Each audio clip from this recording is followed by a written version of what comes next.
Hello friend, good morning. কেমন আছো তোমরা সব? আমি তো ভালোই আছি, দেখেই বুঝতে পারছো খুব খুশি। খুশি হওয়ার কারণ আছে, এটা হচ্ছে আমার মামার বাড়ি। তাই মামার বাড়িতে ভাই দ্বিতীয় উপলক্ষে এসেছি।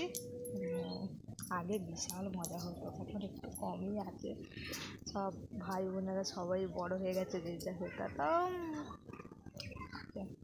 আমার মামার বাড়ি দেখো, গ্রামটা কত সুন্দর, চারিদিকে গাছপালা। দেখো কত গাছপালা। প্রায়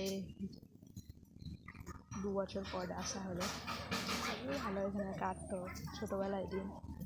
এখন বয়সের সাথে সাথে বিয়ে থা হওয়ার সাথে সাথে সবই বদলে গেছে।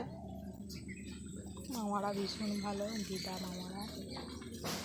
দেখো আমাদের গ্রামটা দেখাচ্ছি, মামার বাড়ির গ্রামটা। এই যে বাঁশ বাগান, এগুলো সব যে দেখবে সব আমাদেরই সব ছোট দাদু, মেজ দাদু, বড় দাদু। আমার দাদু হচ্ছে বড়, মেজ দাদু, ছোট দাদু। এটা হচ্ছে আমার বড় মামার বাড়ি। নতুন এই যে ঢালাই হয়েছে, একদমই নতুন। সিঁড়ি ফিরে হয়েছে, কিছুই হয় না এখন। Bye, tata.